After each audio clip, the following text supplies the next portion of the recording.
Hey there, everybody. Thanks again for joining us for another Autodesk Inventor 101. This is Luke, and this week we are getting into assemblies a little deeper. If you happen to miss the first couple in this series, we've been talking about everything from sketching basics, projects. Last week we talked about the basics of assembly modeling. Basically just using constraints to put things together. We're going to do a little bit more with constraints, but I want to make sure that we talk about weldments today and that we also talk about some of the automation tools, in particular the bolted connection inside of the assembly environment. Want to make sure we talk about welds and preparations and assembly level machining operations, just to make sure we round out assemblies, because I think a lot of people assume assemblies are pretty easy and you just put things together, and while that's true, there's a lot of stuff you do inside of assembly. So we're going to be using this model today for most everything that we do. And if you have any questions, as usual, I got James on the line who is going to be handling any questions, so just ask those in the question panel of the GoToMeeting we have going. You can see in the preview for the webcam, I've actually put some resources. So if you want to try Inventor, we got tons of great projects you can go through. You can check out all the new stuff inside of Inventor, and we also have the ideas and forums. So make sure you check that stuff out. And let's get right to it.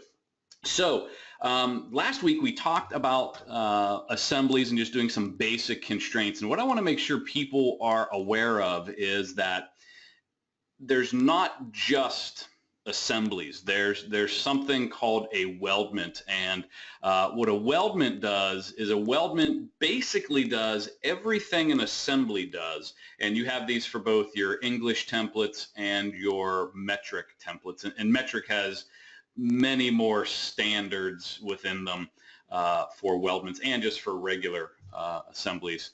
And what these weldments do is they allow you to do additional model preparation to those assemblies. So if you think of the actual fabrication process, so we'll open up one of these assemblies here.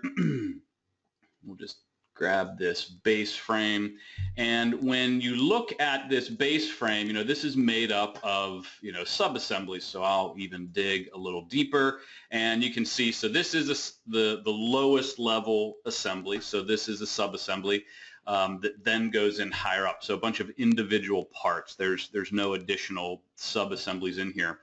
And if you take a look here, you know, this model was built with lots of information in it. So the preparation, so if you take a look at, I'm going to turn on some of my shadows so you can actually see what's going on here. We'll go into perspective view, and you can see that this is built with that preparation in mind. Now, the folks that built this model, they did this preparation at the part level. So if I open up one of these individual gussets here, these gussets were actually created, you know, as a single extrusion. They put the chamfers on this, and maybe you do that at the part level, maybe you don't. It's kind of personal preference. It all depends on what you're doing.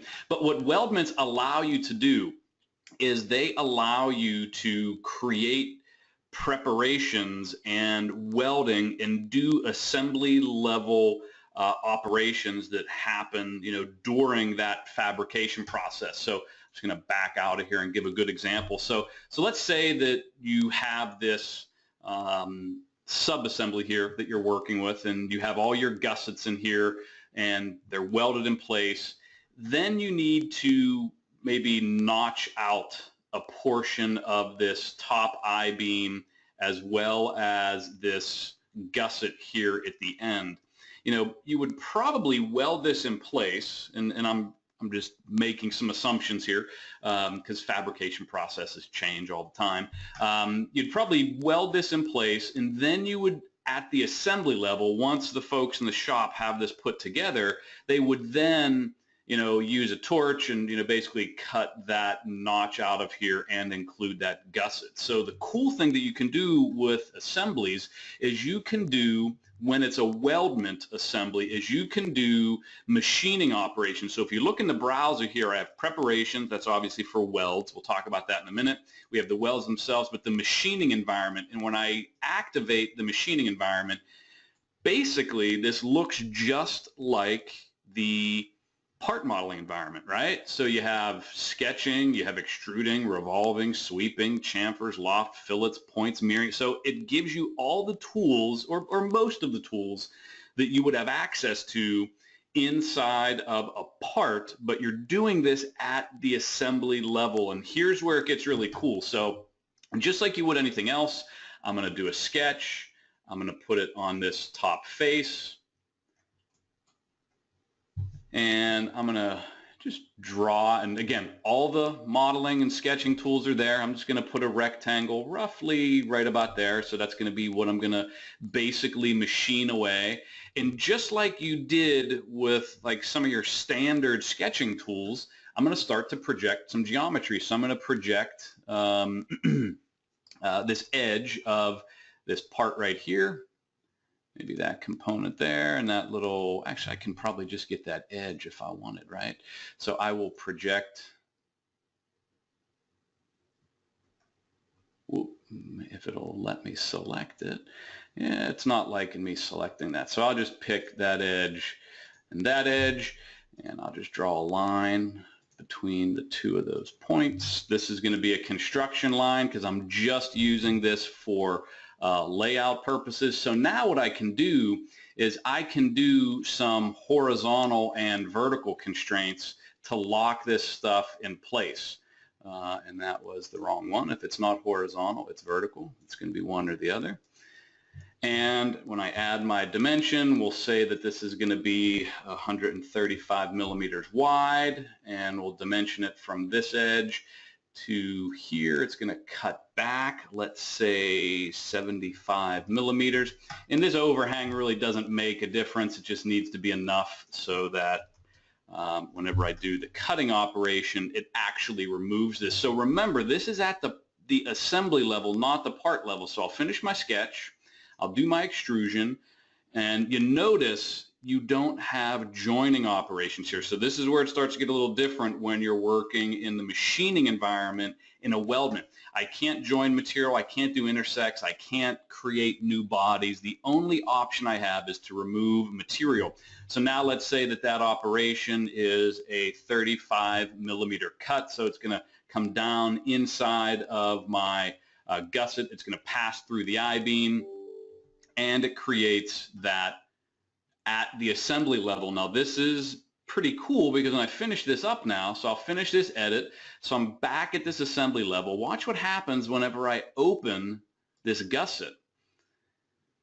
That preparation isn't on the part file because this is an assembly level operation. So again, this allows you to build your models in the way that you would fabricate them. So make sure that when you think about that fabrication process and when you're doing machining, you want to do this at the right level within the assembly. I'm doing this at the lowest level because this is probably where this preparation would happen for this particular subassembly, but I could take this up 1 or 2 levels higher inside of the subassembly. So keep that in mind, that these do not affect the individual parts. So whenever you want to do, let's say a laser of this, let's say this is, a pattern that you're just going to be, doing a laser, or you're going to be doing, maybe some kind of water jet on this. It doesn't affect your individual part file because, again, it is an assembly level operation.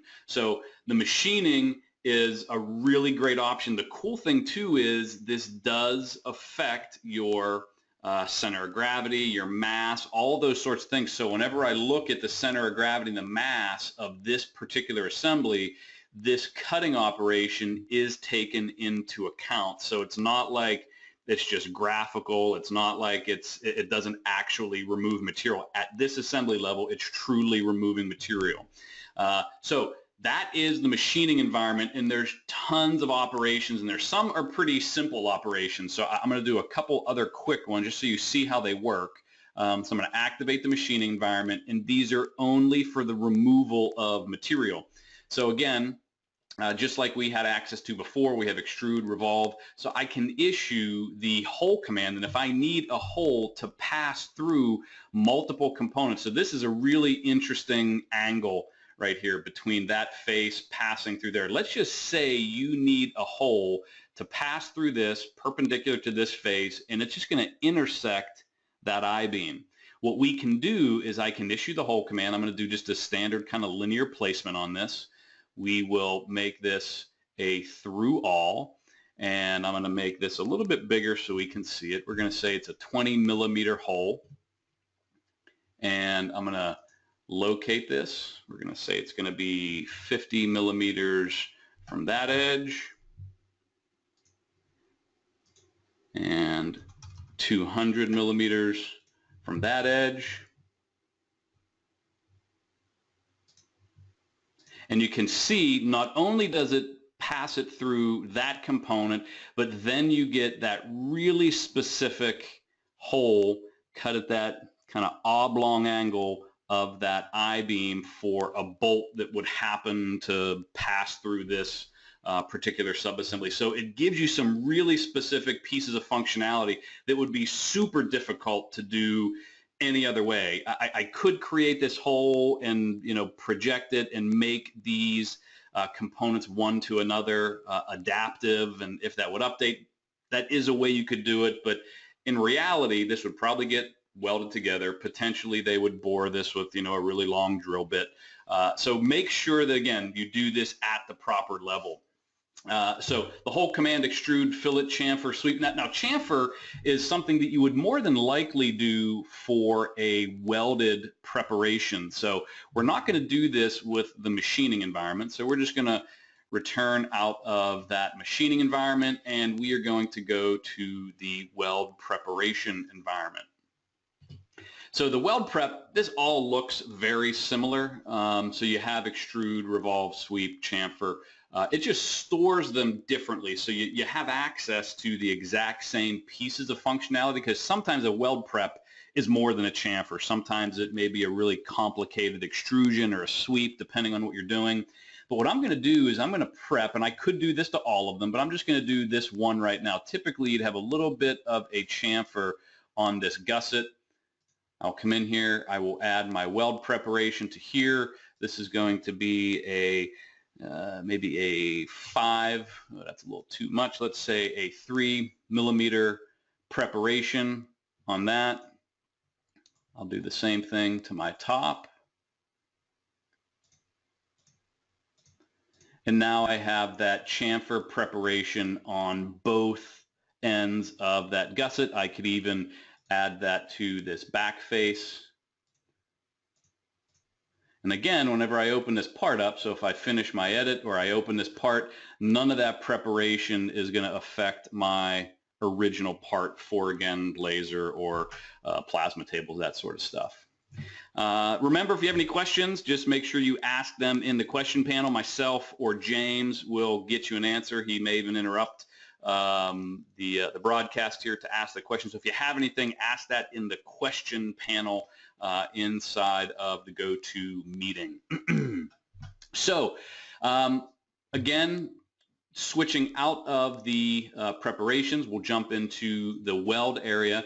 And the weld is definitely different now. So you see you don't have access to extruding, revolving. You do get points and axes and work planes, those sorts of things, because sometimes you may need to create some additional work features to do things. But basically with welding, you have a couple of different options. You have a true fillet weld. So this actually creates, you can kind of see that preview in the help. It actually creates a standard fillet weld.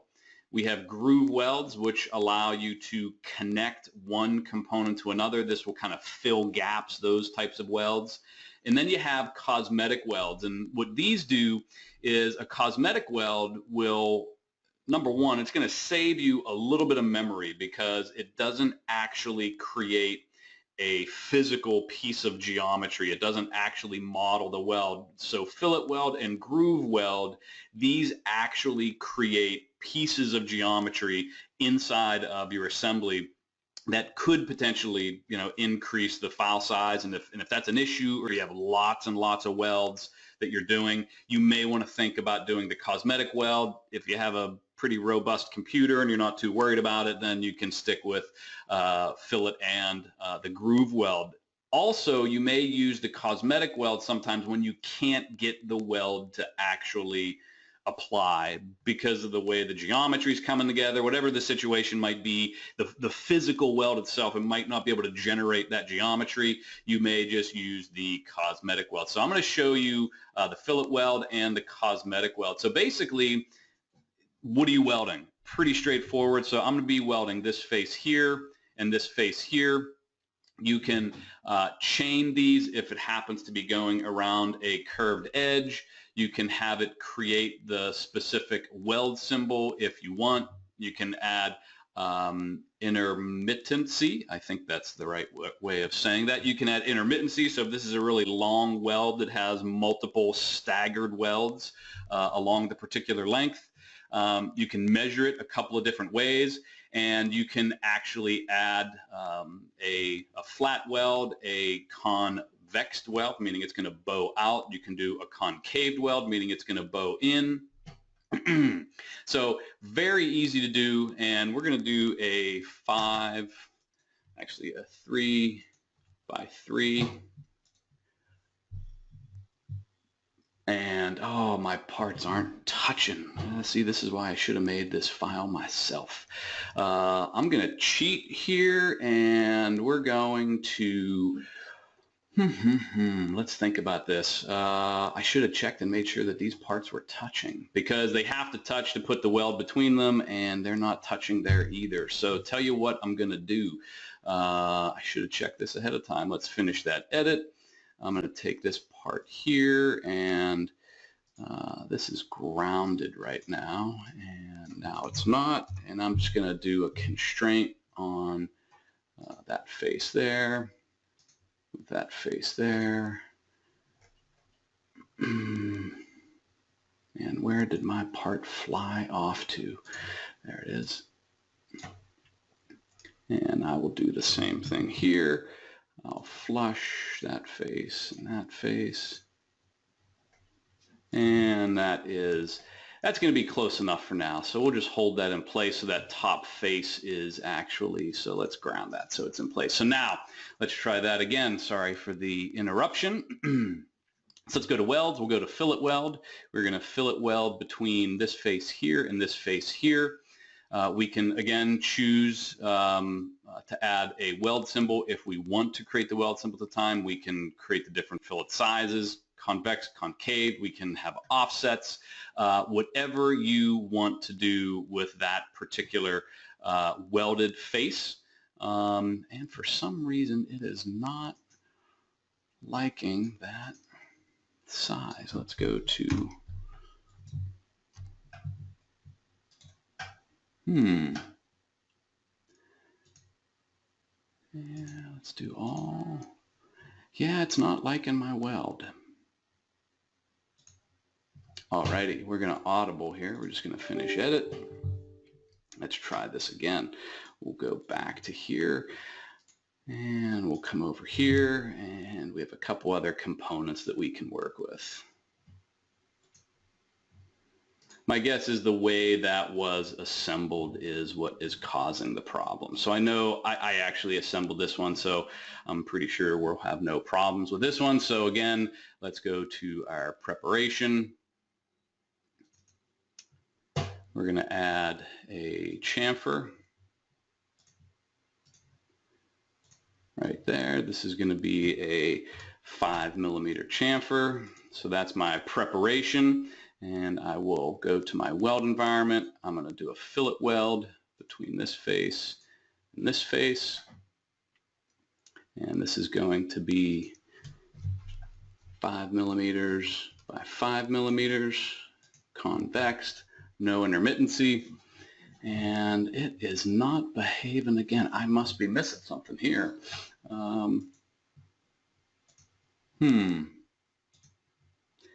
So my attempt to show you the fillet weld is failing miserably.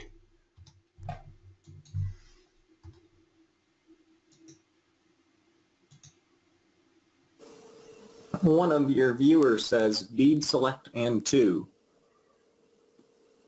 Number 1, the first part, and number 2, the second. Oh, you know what? You know what? There we go. Thank you. Maybe you should be teaching this. No, yeah, maybe I shouldn't be teaching this. I'm not sure who said that, but thank you very much. I was, yeah, so what did not happen, and I will explain what didn't happen. I was assuming it was happening, and you know what assuming does. When I picked, you can actually, I have to pick the second face manually. It doesn't automatically switch to that second face. So you want to make sure that you do that. So when I pick, do you think that's because you can pick multiple faces and then have those multiple faces fillet welded to the other ones that you select? Yeah, that's correct. Okay. Yeah. So so that is, let me go back to here. So there's my face 1, my face 2. So you can add those fillet welds, and you can do this with gap welds. Now the difference between fillet welds and the cosmetic, I want to make sure I show you the difference, is cosmetic is just looking for a single edge. So I'll go back to my preparation, and you can do this with or without preps. So I'll add the preparation. Whether you do it or not, I don't think it makes a difference. The hindsight, you probably don't need it. I'll actually take that off because I'm doing a cosmetic weld. But what the cosmetic weld allows you to do is you basically just choose the edge. So there's only a single edge location for this. And I'm going to pick that edge. I can actually tell it how much of the area I want that weld to be. And this area is important here for a couple of reasons. It will actually take cosmetic welds into consideration when it's doing center of gravity and the weight of your assemblies. So if you do a lot of cosmetic welds that add significant amount of weight, if you don't give it a cross-sectional area, it will not add that to your the weight of your component. So make sure that if you want that to have that super high level of accuracy for CG and weight, that you do add that to the cross-sectional area to that particular one. But you can very easily come in here, add in your fillet weld size types.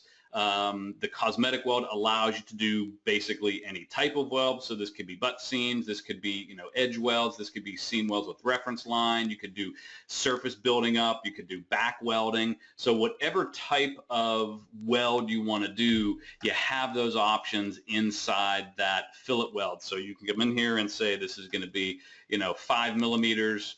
5 millimeters by 5 millimeters. You can add in the different references that you need to know for those particular, and then it's going to add that particular information to that cosmetic weld, and it will chain a face. So if you do a cosmetic weld and you pick an edge, by default it just picks that one straight edge. If I do chain or loop, I can actually pick that entire bottom edge and it'll do the whole thing.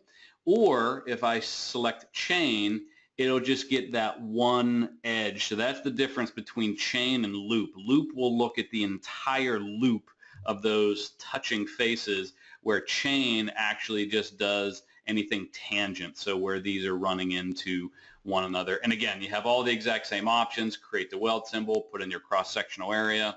So really, really easy to add those cosmetics and those groove welds.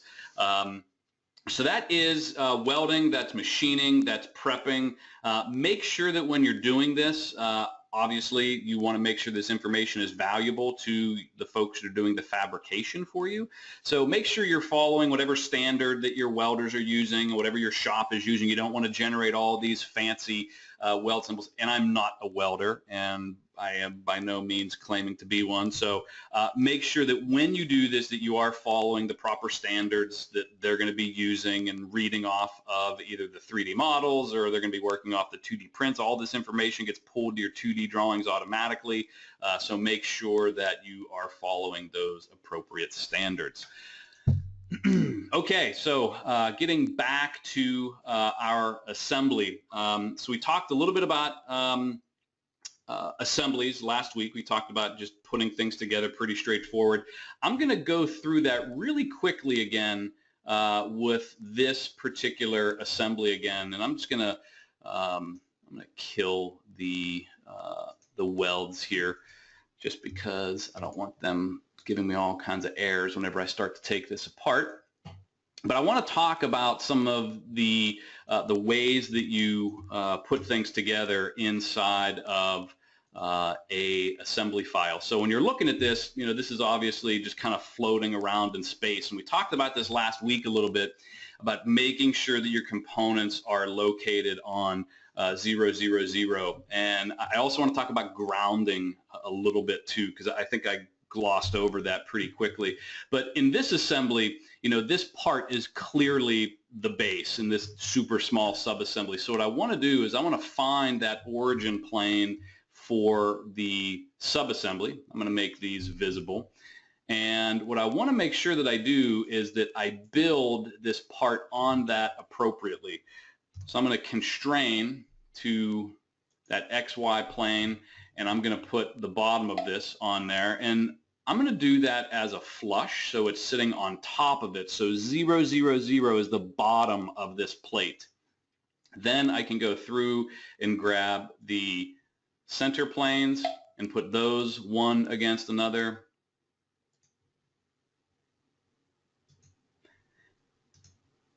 And now this component is totally, oh, I didn't hit accept. Let's try that again. There we go, apply. So now this part is totally locked in place. Now, some people do this, some people don't.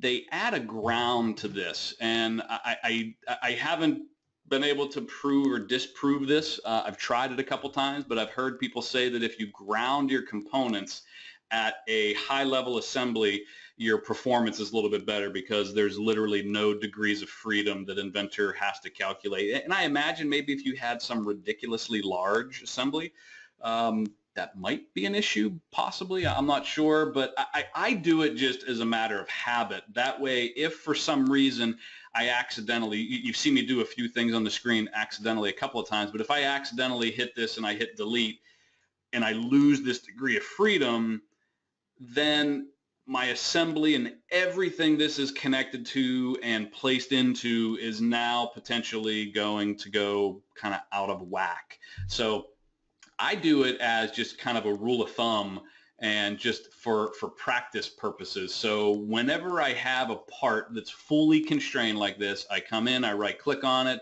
and I hit grounded.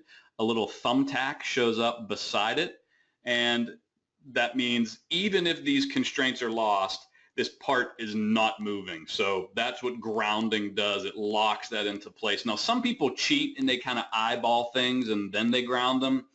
I'm not recommending you use grounding to do that. You could use grounding to hold things in place temporarily, but just make sure you constrain things with assembly constraints or joints, which we'll talk about in a whole separate episode. And that is how things are locked in. Grounding is just like a precaution. Don't forget, have any questions, just ask them, or if I'm doing something wrong, again, like James pointed out and one of our viewers pointed out, I was missing something, make sure you reply. So what I'm going to do now is I'm going to use my constraints. Now, this is where you may not be able to use your origin planes anymore. So now you're doing face-to-face connections, not origin to origin. So I'm going to use this top face, and that is going to be mated with this bottom face. I'm going to hit apply. It's going to move up. So now this is going to kind of hover on this face, so it'll stay coincident with that face, but it doesn't go up or down in any direction. The next constraint I want to do is going to be to lock this in, and I'm going to constrain that to, and I like to do it part to part. Some people do it to the origin. You can have these point in the same direction. At this point, it shouldn't make a difference. Now it only goes in one direction, and then our final constraint is going to be this one here and this one here. And depending on the way the arrows are pointing, you may have to switch between flush and mate. And those are pointing against each other, so that's going to be a mate. And now this is totally locked in place. So make sure that you, again, constrain with constraints or joints, and then ground your components. And again, only ground them if they're not supposed to move. So I've seen people ground things and there's supposed to be a certain level of freedom that joints allow you to do. So if you need something to articulate or you need something to translate along an axis and it's meant to be that way, then obviously you don't want to ground that component. You want to make sure that you put it together the right way. Okay, so so now that we talked about grounding your components, and we talked about assemblies, we talked about some of the preparation, the machining, the welding, I want to make sure we talk about creating your components automatically. So whether you realize it or not, Inventor has a pretty big library of, what assembly level do I need to be at? So let's open this one. And there we go. So, so there's a content center inside of Inventor that basically has a library of just, thousands and thousands and thousands of, nuts, bolts, washers, all different types of fasteners that you have access to, so you don't have to model a nut or a bolt or something kind of rudimentary that you don't, that you're just basically ordering. Basically, if it's custom, you need to make it. If it's something you can buy, you can usually find it inside of the catalog. So this is inside of the assembly environment. There's a couple of ways to do this. So I could place from Content Center, and what Content Center allows me to do is you have access to, again, thousands, because remember, there's multiple standards within this, and I can filter all of this information by different standards, so I only see certain things. But we have everything from fasteners to bushings and grease fittings, plugs, seals, shaft components, structural steel components, pipe and tube components are going to be listed in here. So there's literally thousands of parts that you have access to that you don't have to model. Again, if it's a purchased component, save yourself the time and the energy. So if I need to place a fastener in here, and I know some things about this size, if I know the length that the fastener needs to be, the hole size, I can come in here and browse through this and find the particular, socket head cap screw that I want to grab, or, whatever I want to find. I can basically dig down inside of here and grab the specific component I want. And that's great. It's easy, super fast way to do things. It's way better than modeling things. But even better way to do this is with a bolted connection. And what I can do here inside the design tab, and this is where all of your design accelerators are. And we're going to cover each of these accelerators in detail in other webinars following this Inventor 101, which we have 2 more weeks of, by the way. But we're going to dig into each one of these accelerators kind of by themselves. We'll have a webinar basically just for frame design. We'll have one just for shaft and spur gears and bearings. So we'll kind of break it up so that it makes sense. But the bolted connection is pretty quick and easy, and we'll show that one today. So bolted connection, it uses the information from the Content Center, and what you can do is you can place this a couple of different ways. So since these holes already exist, I'm going to place it by hole. I could place it linear, I could do concentric, I could do on point, and what this will do is it will create the hole in the geometry as an assembly level feature, like we were showing you those machining features previously. But since these holes already exist, I'm going to do by hole. First thing it asks for is the start plane. So I'm going to rotate to the bottom face. I'm going to pick this start plane. It's going to ask for the existing hole. I'm going to pick that hole. And then it asks for the termination plane. And these just kind of daisy chain one to the next. That's what I was expecting the weld to do, but it didn't do it for me. I'll pick that final plane. And now what I'm going to do that I have the start, the hole, and the termination plane, it knows it's 22 millimeters, so it's going to limit the selection of bolts based off of that hole size, so it already filters it down for me. So now I can start to add fasteners. So I'm going to come in here and start to add my fasteners. It's going to load up Content Center.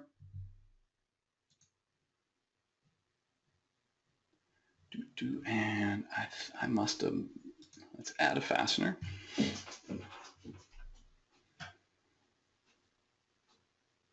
There we go. So I will go to a socket head, and I'm just going to grab this first one.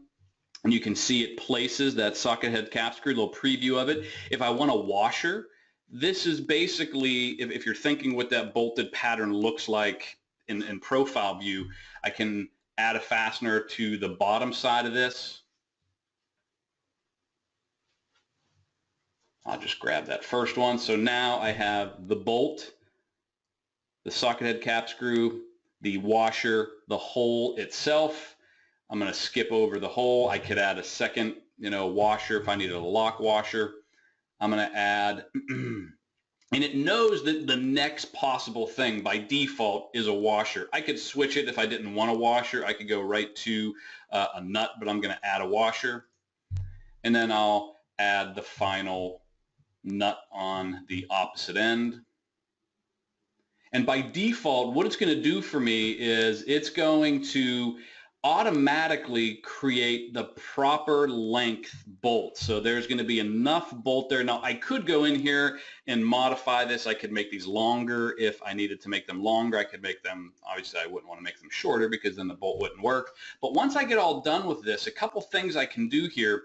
If I knew this was a typical bolted connection, and in this case it's used a bunch of times, if I wanted to create this bolted connection over and over and over again, I can actually store this as a template so that I don't have to go through all of the bolt, the washer, the other washer, the final nut. I don't have to go through that selection again. I still need to tell it, where it's starting, where it's finishing, and where the hole is for location and length purposes, but all of the selection I just did here happens automatically from that template library. So you can see I have one in there that I created before. I could reuse that if I wanted. I'm going to hit apply. What it's telling me is it's creating this little subassembly bolted connection. It's creating a file name for this. It's actually generating all of that geometry. And you give it a couple of seconds, and it's going to automatically generate that bolted connection for you. This is going to show up inside of your design accelerators. And where did my bolted connection? I'm having a bad day here. While you're looking for that, Luke, it's there. I can see. Someone mentions that the template has it set to a diameter of 22. And can that be modified? The hole size is based off of the hole that you've selected ahead of time. If the hole didn't exist, you can make the hole any size you want. But because we were building this on an existing, one, that's why it didn't. It was grayed out at 22 because it's whatever that specific hole size is ahead of time. If we did this linear or concentric, we could tell it whatever hole size we wanted, and it would create that hole for us. Okay. Okay. And I don't know why my bolted connection is not visible. I can see it here.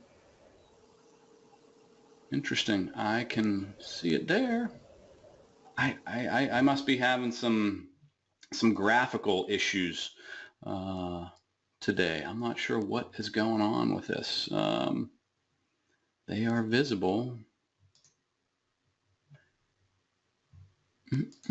Oh, why is it floating up there? Yeah, I must have had some selection issues going on because for some reason my bolted connection is totally in the wrong location.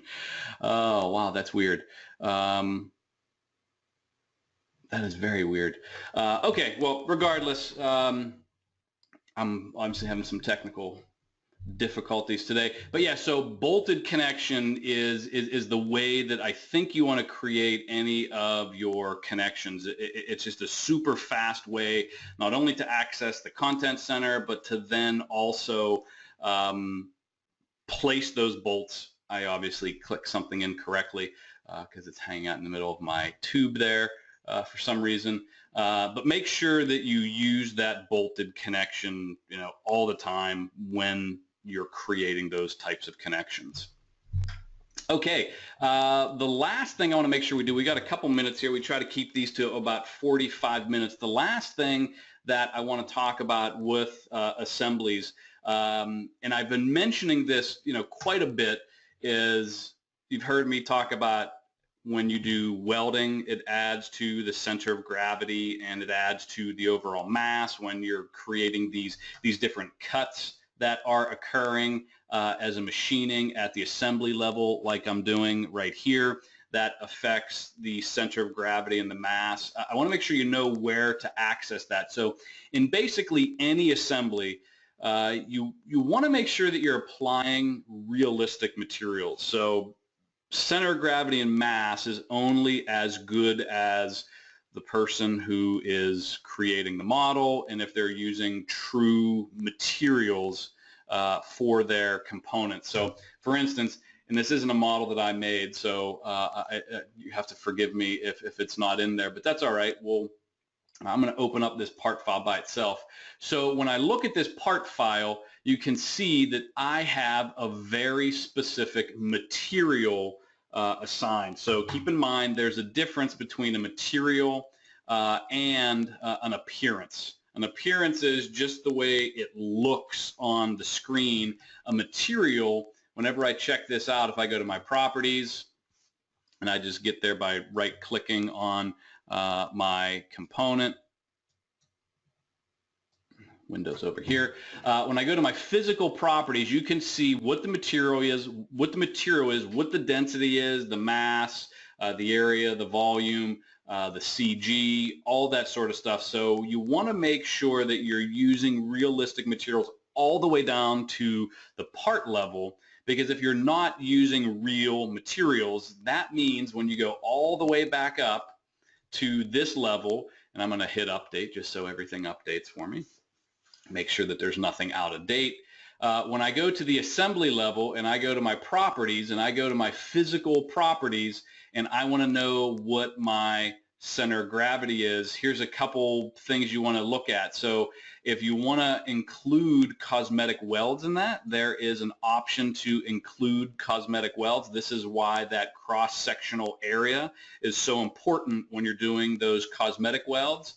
And all of that information from all of those different part files, cosmetic welds, welding, preparation, machining operations, will show you where that center of gravity is, and all this information can be set out to a clipboard. So if you were generating some type of report and you wanted to kind of see where that center of gravity was and you wanted to put that into some sort of report, you can very easily see that center of gravity, the mass, the area, the volume of the total parts. There is an include quantity override option as well. So if you are doing overrides on quantities of components, that to kind of cheat because you only put one bolt in, but you say there's 20 or vice versa, you want to make sure that you have that checked as well. So super important that your materials are set correctly.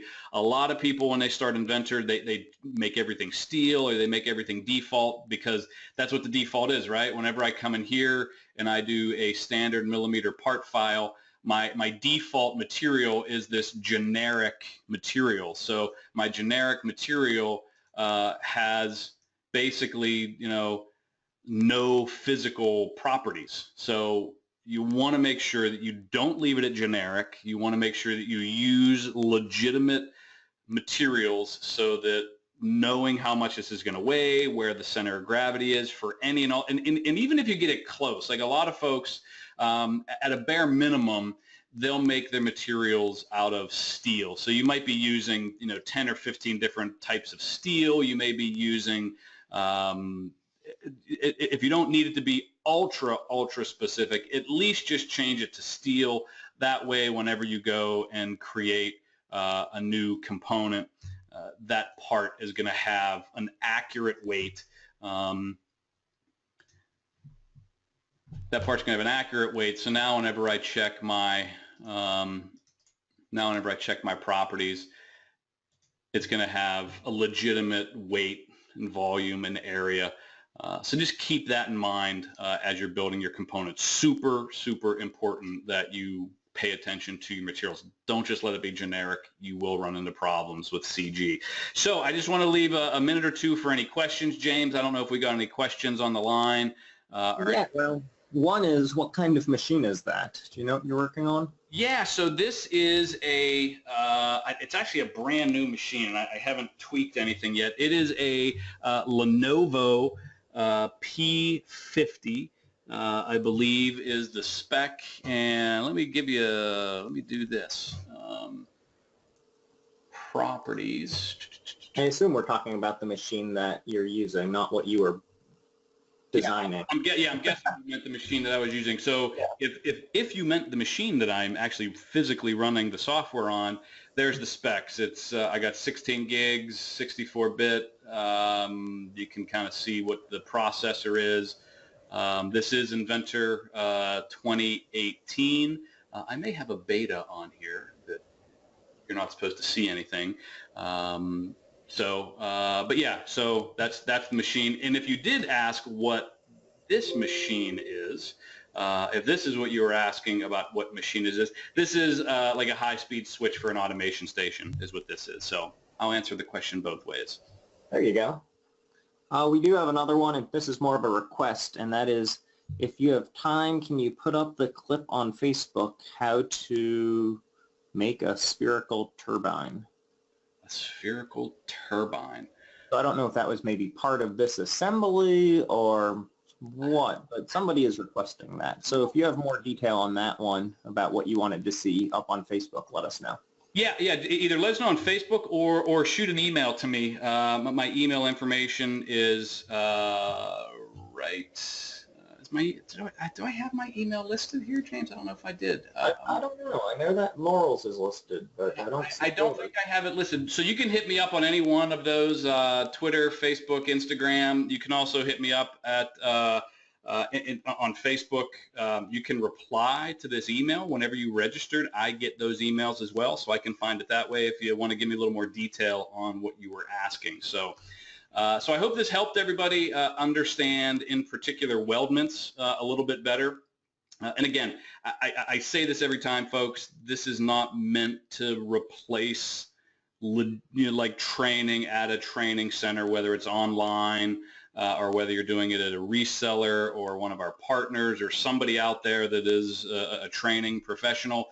This is meant to get you in the right direction, so show you some tips and tricks. But I hope you learned a little bit about weldments. Hope you learned a little bit about center of gravity, a little bit about content center, bolted connections. And if you have any requests for specific topics, I'm always looking for topics. I've mentioned the few that are going to be coming in the coming weeks. But if you have anything specific, rendering or, maybe some stress analysis, whatever it might be, just shoot me an email, hit me up on any of the social medias you see there. And I will make sure we get that stuff on the schedule for you. So with that, thank you very much for attending and checking us out, and have a great weekend. Bye now.